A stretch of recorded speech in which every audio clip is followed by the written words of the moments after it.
આપણે હાલ ઊભા છીએ પોરબંદરની જે જૂની કોર્ટ બિલ્ડિંગ જે આવેલી છે કે જે ખૂબ જ ઐતિહાસિક બિલ્ડિંગ છે.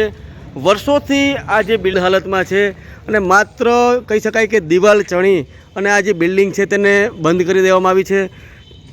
દિવાલ કર્યા બાદ જે આરએનબી સહિતનું જે તંત્ર જે છે, જે વિભાગ જે સરકારી જે વિભાગમાં પણ આવતું હોય તે વિભાગે ક્યારેય પણ તકેદારી લીધી હોય તેમ જોવા નથી મળતું. અહીંના સ્થાનિકોને પૂછપરછ કરતાં આ જે દરવાજા છે તે દરવાજા એક પછી એક તૂટી રહ્યા છે અને અવારનવાર આ જે જગ્યાઓ છે ત્યાંથી ચોરી પણ થતી હોય તેવી જે વાતો છે તે સામે આવતી હોય છે.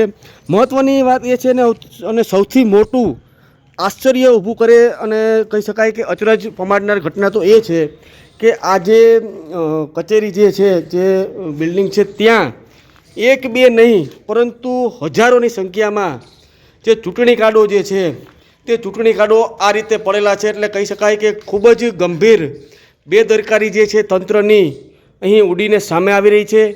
કયા કારણે આ ચૂંટણી કાર્ડ છે તે આ રીતે પડ્યા છે તેને લઈને મોટા સવાલો છે. જો આ ચૂંટણી કાર્ડ છે તે કોઈ કામના ન હોય તો પણ આ રીતે શા માટે તેમનો જે જરૂરી જે નિકાલ છે તે નથી કરવામાં આવ્યો અને આ રીતે અસ્તવ્યસ્ત રીતે ફેંકી દેવામાં આવ્યા છે. આ જે બિલ્ડિંગ છે તમે જુઓ,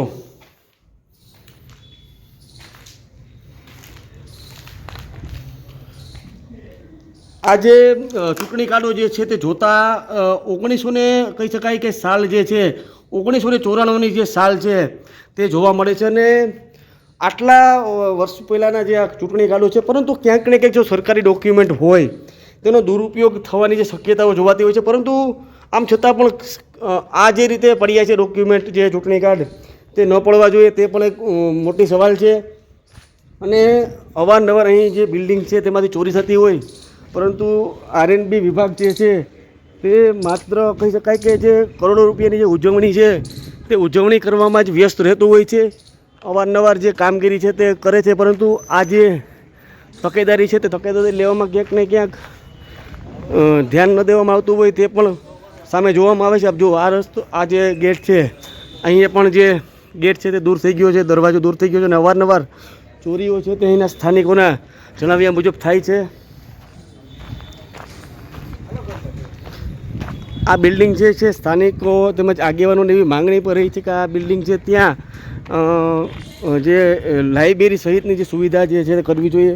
હેરિટેજ આખી બિલ્ડિંગ છે, જે કીર્તિ મંદિરમાં જે લાઇબ્રેરી છે તે લાઇબ્રેરી અહીં બનાવવામાં આવે તો પણ થઈ શકે એમ છે. પરંતુ આ જે બેદરકારી છે આપ જુઓ કઈ રીતે